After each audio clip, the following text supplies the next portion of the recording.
le podcast DRH. À la rencontre de celles et ceux qui gèrent les ressources humaines pour faire réussir le service public local en petite couronne. Bonjour et bienvenue dans cette série qui vous emmène à la rencontre des professionnels des ressources humaines dans la fonction publique territoriale. Découvrez avec nous leur quotidien au cœur de la petite couronne d'Île-de-France. Bonjour. Dans ce nouvel épisode, Marie Arestier, directrice des ressources humaines de la ville de Meudon, nous accueille dans leurs tout nouveaux locaux, ouverts et lumineux, pour nous parler des divers projets en cours. On a emménagé en février 2024. Donc on a fêté notre premier anniversaire à la DRH, donc ça fait bientôt 1 an et demi qu'on s'est installé ici. C'est un vrai travail d'équipe dont je vous parlerai dans les projets marquants. On a pu construire les plans, en fait c'était les impôts qui étaient la trésorerie principale. Ils sont fusionnés avec ceux de Boulogne et donc du coup ils nous ont laissé un plateau qui était à la ville vide. Et donc on a pu tout raser et tout réaménager en fonction de nos propres besoins. Donc c'est un beau projet ça. Après une classe préparatoire littéraire, elle obtient un master en affaires publiques à Sciences Po Lille, puis passe le concours d'attaché territorial. Elle choisit de travailler dans différentes collectivités, un centre de gestion, une mairie en Seine-Saint-Denis, la région Île-de-France, avant de rejoindre la ville de Meudon et ses 800 agents. J'ai la chance de travailler depuis bientôt 5 ans dans un environnement exceptionnel à Meudon. C'est une ville d'art, d'histoire, de culture, de 48 000 habitants. Elle est aux portes de Paris et son cadre de vie est particulièrement agréable, notamment parce que 50% de son territoire, c'est de la forêt. Et elle est dotée d'un patrimoine historique, naturel vraiment extraordinaire. C'est une ville labellisée 4 fleurs. Et si vous ne connaissez pas encore, je vous invite vraiment à vous promener dans ces différents quartiers et à découvrir des institutions comme le Hangar Y, l'Observatoire, le musée Rodin, le musée d'art et d'histoire et encore plein d'autres. Il y a un peu plus de 800 agents qui contribuent au quotidien au rayonnement de la ville. Là, vous êtes arrivé au début à l'accueil de la DRH. On est un jeudi, le jeudi après-midi est fermé aux agents, mais du coup, on reçoit quand même des appels téléphoniques et donc on se doit d'être joignable. Les valeurs autour de cet accueil-là, donc un accueil chaleureux avec des couleurs, de la com interne, de la documentation et puis du coup un panneau d'affichage où ça nous permet de mettre en avant ce qui nous semble important. D'abord l'équipe municipale, l'organigramme de la ville. Et puis après, voilà, les séances du CST, de la F3SCT avec les partenaires, les parties prenantes, et puis toutes nos actualités autour de l'amélioration des conditions de travail et du recrutement. Donc voilà, les massages, la pratique sportive, le dispositif de signalement, la cantine, voilà, des sujets importants. Pourquoi vous avez choisi Meudon ? Alors j'ai choisi de travailler à Meudon pour le cadre de travail exceptionnel que j'ai pu vous présenter d'une part, et d'autre part par le caractère innovant et qualitatif des nombreux projets portés par l'équipe municipale qui s'inscrivent dans une vision que je trouve très inspirante. Cette vision, elle propose un subtil équilibre entre la préservation d'une part et le développement de projets ambitieux d'autre part. C'est préserver son riche patrimoine, son histoire, ce cadre de vie, et l'adapter aux enjeux des transitions et notamment la transition environnementale et sociale. Meudon, c'est un important écosystème numérique et d'innovation et nous avons l'opportunité dans nos métiers territoriaux de pouvoir travailler avec des entreprises comme Dassault Systèmes pour conduire un projet de jumeau numérique qui permet d'améliorer nos projets d'aménagement, comme avec Bouygues, avec qui nous testons le standard intelligent Lucien. Et les 2 dernières raisons qui m'ont conduit à venir travailler à Meudon, c'est le professionnalisme et l'engagement des équipes. Et c'est intéressant de voir que chaque formateur, à la fin de ces sessions de formation, viennent nous rencontrer et souligne la qualité de nos professionnels dans tous les secteurs et dans toutes nos structures. Et le dernier point, qui est un point du quotidien, mais qui me paraît très important, c'est l'accessibilité de la ville, notamment depuis Paris. Et est-ce que vous pouvez nous présenter votre équipe de ressources humaines ? J'ai la chance de conduire une très belle équipe RH qui est composée de 17 professionnels. Je la dirige depuis peu en binôme avec une DRH adjointe que je suis ravie d'avoir accueillie au mois de mai. Donc ma direction se compose de 2 équipes. Un service recrutement, formation, parcours professionnel avec une responsable, 2 chargés de recrutement, une gestionnaire de formation, une conseillère de prévention et un agent chargé de la masse salariale et des données sociales. Et une équipe carrière rémunération avec un responsable, une gestionnaire santé et 6 gestionnaires carrière rémunération qui ont la responsabilité de portefeuille en gestion intégrée. Et une collègue qui se charge d'accueillir et de renseigner les agents et d'être un soutien sur la partie administrative de l'ensemble des missions de façon polyvalente. Est-ce que vous avez essayé d'appeler Lucien ces derniers jours? Je voulais le faire, mais Non, Codio? Vous allez faire le soir. Bon, du coup, je l'ai fait hier soir. Je vais vous le faire écouter. Puis après, du coup, comme ça, vous pourrez lui poser d'autres questions. Lucien, c'est notre nouvel assistant virtuel, standardiste à la ville de Meudon. Donc, quand le standard est fermé, en dehors des horaires d'ouverture de la ville, c'est Lucien qui répond au téléphone. Alors, du coup, je suis désolée, le son, il n'est pas fou. Vous allez me dire. Bonjour, vous êtes en ligne avec l'assistant virtuel de la mairie de Meudon. Cet appel peut être enregistré pour améliorer notre service. Et quels sont les grands enjeux RH d'actualité dans votre collectivité ? Alors le premier enjeu, c'est celui des compétences. On a des mouvements qui se maintiennent à un haut niveau depuis plusieurs années, à Meudon comme ailleurs. Le principal défi, c'est donc de pourvoir nos besoins en compétences. Donc, c'est attirer et fidéliser. Donc, pour ça, nous avons développé un dispositif de recrutement par sourcing et avons beaucoup développé notre présence à la fois sur les réseaux sociaux et sur le terrain à l'occasion de différents événements de la ville et différents forums emploi organisés par nos partenaires. Nous avons aussi développé toute une politique d'amélioration continue des conditions et de qualité de vie au travail avec un programme pluriannuel complet passant de la modernisation des lieux et des outils de travail comme la DRH que vous avez pu visiter, mais également une salle des convivialités avec ses frigos connectés et d'autres espaces de travail et d'accueil du public repensés. Nous mettons aussi beaucoup d'énergie pour proposer des actions continues comme des activités sportives, les massages, les formations et des journées où on peut venir avec son animal de compagnie ou un grand pique-nique et la fameuse soirée des agents qui nous permettent de tous nous retrouver dans une ambiance festive, conviviale et tisser des liens pour construire ensemble au quotidien. L'objectif également au-delà du recrutement, c'est celui de l'intégration des profils différents dans une culture territoriale commune. Et donc on travaille main dans la main avec la direction de la transformation et de la communication interne pour formaliser notre processus d'onboarding et ses outils, le guide d'accueil, des vidéos tutos pour maîtriser les différents outils et logiciels pour rassurer dans la prise de poste et être opérationnel rapidement. On a vraiment une grande diversité dans nos recrutements, on a des gens qui viennent du privé, on a des contractuels, on a des personnes qui viennent d'environnements publics différents, certains qui viennent de collectivités territoriales. Donc du coup, on a construit un parcours de formation avec 2 fondamentaux. Le socle du travail à Meudon, donc vraiment les outils spécifiques, les procédures, vraiment un guide interne qui permet de se repérer et de savoir travailler ensemble à Meudon. Et un bloc culture territoriale pour tous ceux qui n'auraient pas. Donc ça passe du juridique, de la commande publique, les finances, les grands actes, les écrits administratifs, pour avoir toute cette culture territoriale. Donc ça, c'était le premier défi. Le deuxième défi, du coup, c'est celui de l'accompagnement des transitions et du changement pour conjuguer les évolutions nécessaires avec nos ressources actuelles. Donc c'est à la fois important de donner le cap et donner du sens dans les changements avec de la pédagogie et de rendre les agents acteurs de ces transitions. Quelles sont vos forces pour les surmonter ? Donc, ces enjeux. D'abord, je voulais parler de mon équipe et ensuite, du coup, j'ai la chance de pouvoir travailler avec une direction générale qui est à la fois présente et riche de ses expériences passées. Et donc, on est vraiment dans une logique où je peux verbaliser mes questionnements, exprimer mes doutes et bénéficier de leurs conseils pour avancer dans la mise en œuvre opérationnelle de la stratégie de ressources humaines.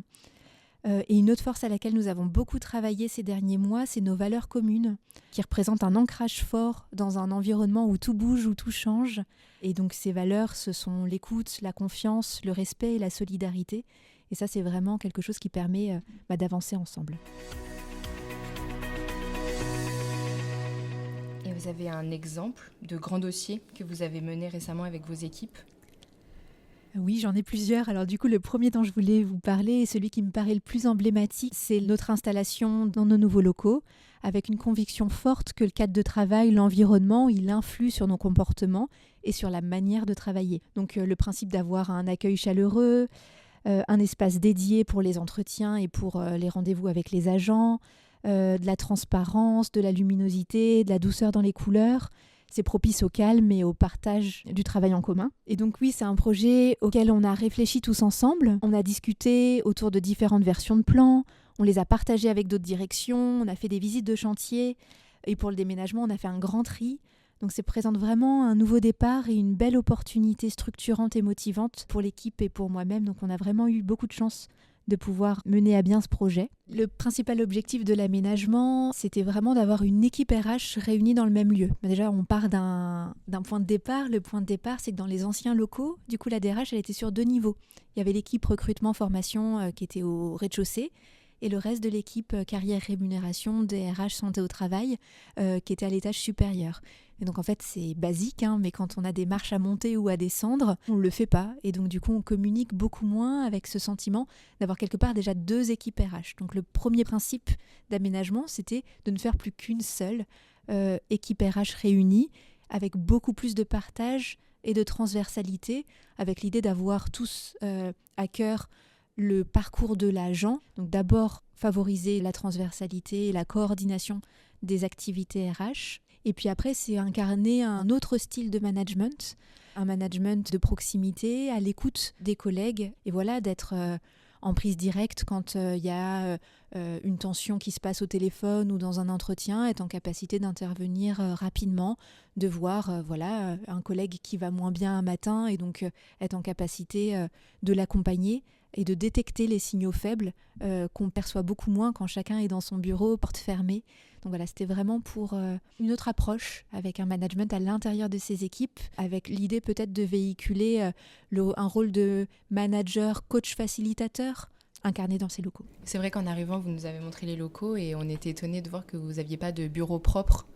Vous n'avez pas d'espace fermé en fait. Vous êtes complètement avec les collègues et vous avez votre bureau avec les collègues dans l'open space.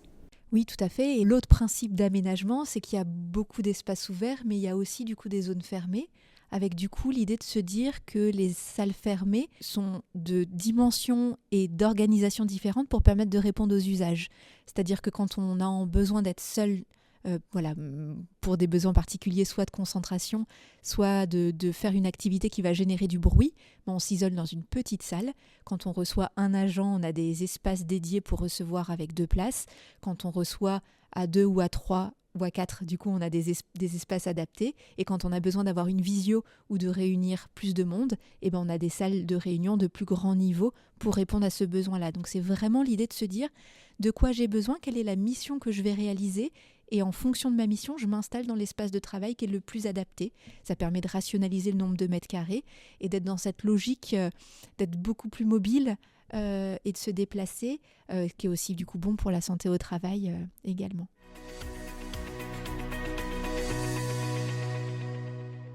Un autre dossier structurant qui passe pas par les locaux mais qui passe par l'écriture de documents, c'est la mise à jour de nos lignes directrices de gestion.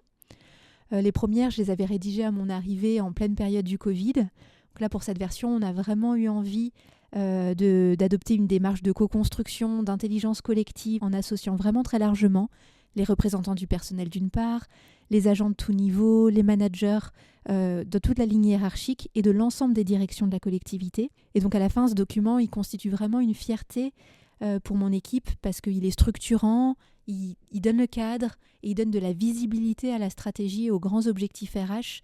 Donc ça, c'est vraiment aussi un dossier important. Et ça a pris combien de temps tout ce processus de co-construction ?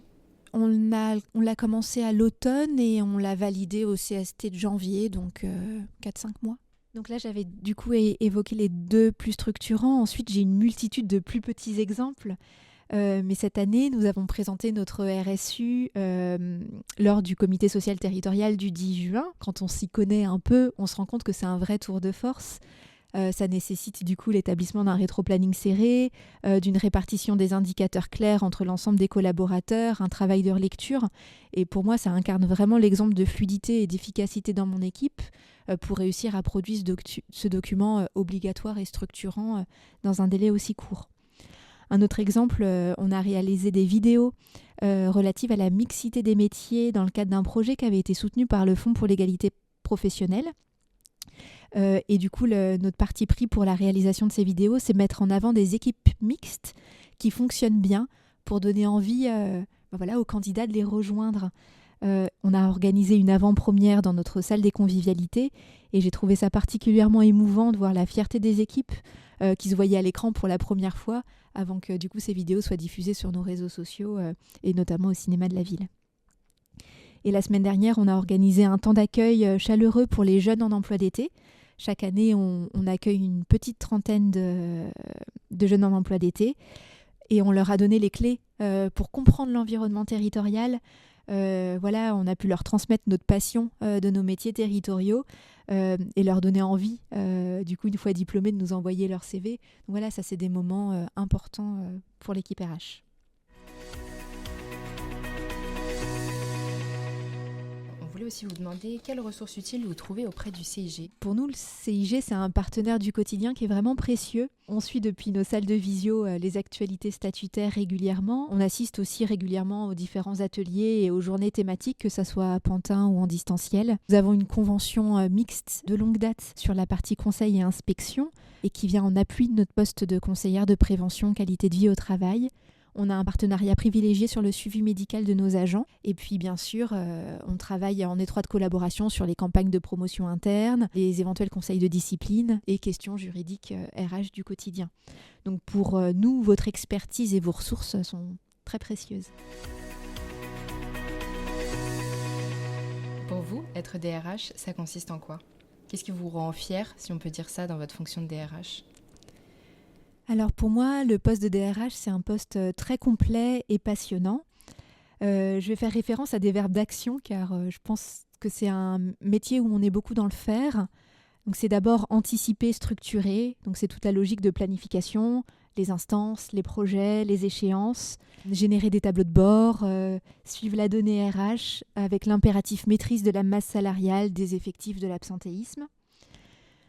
Ensuite, c'est au quotidien réagir. Donc, c'est la gestion de crise, une crise individuelle avec un agent qui arrive en larmes à la DRH ou collective, notamment quand on active le plan canicule. C'est animer, valoriser l'intelligence collective, animer la coopération, la solidarité, l'accompagnement. C'est protéger. Protéger d'abord la responsabilité de l'employeur et les intérêts de la ville, la santé des collaborateurs, leur accompagnement social, que ce soit pour une recherche de logement, des places en crèche, et maintenir la cohésion et le cadre global. C'est cadrer le rappel des droits, des obligations, les limites, les éventuelles sanctions, et c'est apaiser. Apaiser pour écouter, incarner la boussole, le cap, les valeurs, et les rappeler sans cesse quand on voit qu'on s'en éloigne un peu. Donc c'est un métier très complet, je le disais, c'est un métier de lien, on ne fait jamais seul. Donc c'est très important d'être dans la communication, la coordination. Il peut y avoir un certain nombre d'injonctions qui peuvent paraître contradictoires et donc l'objectif c'est de dépasser ces contradictions apparentes, verbaliser le compromis, essayer de trouver l'objectif commun qui est celui de la collectivité et pas d'un service contre un autre, d'une direction contre une autre. Donc c'est vraiment être en capacité de s'élever pour avancer vers l'objectif commun. C'est également un métier qui est profondément humain, dans lequel je déploie de l'écoute, des conseils, de l'aide pour prendre du recul, à mettre des mots sur des ressentis, des vécus, des interprétations. Et donc ça requiert un certain nombre de compétences comme la sagesse, le contrôle de soi, qu'on n'apprend pas forcément à l'école, mais ça qui se développe avec l'expérience. Est-ce qu'en dehors de ça, vous avez encore de l'énergie pour avoir des centres d'intérêt en dehors de votre travail ? Oui, et heureusement, et je vous remercie beaucoup pour cette question, parce qu'on peut de prime abord penser que la question elle est en dehors du cadre, mais elle est vraiment très importante. Pour moi, c'est la condition nécessaire pour pouvoir exercer un emploi aussi exigeant que celui de DRH, d'avoir des centres d'intérêt. Et moi, je parle régulièrement des petites boîtes que je conseille à chacun d'avoir devant soi et de remplir de façon régulière et harmonieuse. Donc moi, parmi mes petites boîtes, il y a d'abord ma famille. Donc j'ai la chance d'avoir une belle et grande famille et nous passons beaucoup de temps ensemble dans la joie et la transmission. Le sport, on parle beaucoup des activités physiques à la ville de Meudon, qui est également une ville de sport, mais c'est important et ça m'aide à moi à gérer mon énergie, gérer mes émotions. Je vais à des cours collectifs avec de la bonne musique, de la bonne humeur, ça libère les endorphines et ça donne l'énergie nécessaire pour continuer. J'ai une petite boîte consacrée à la lecture. J'ai toujours beaucoup lu et ça me permet de m'évader, de m'apaiser. Je partage des livres en famille et je partage aussi des livres avec mon équipe RH. Là, ces derniers mois, on a été complètement happés par la saga de la femme de ménage. Le cinéma est une autre du coup de mes petites boîtes, ainsi que les voyages et la randonnée. Je marche beaucoup au quotidien, comme pendant mes vacances. Et ça aussi, ça m'aide à me ressourcer, à réfléchir, à me sentir bien. Est-ce que vous avez une devise ? Alors en fait, j'en ai plusieurs en fonction des situations, parce que vous l'avez compris, DRH, ça s'adapte à son interlocuteur et à son contexte. Une qui me semble importante, c'est mieux vaut prévenir que guérir, mais ça je pense qu'on le rappellera jamais assez. Ensemble, on va plus loin, on parle aussi beaucoup du positif et le fait que le positif entraîne le positif, c'est quelque chose de vraiment très important pour moi. La pédagogie, c'est l'art de la répétition, donc voilà, c'est pas grave de se répéter, ça fait partie du boulot. Et je pense que celle que je préfère et qu'incarne la démarche autour des valeurs managériales que nous avons conduites, c'est prendre soin de soi pour prendre soin des autres.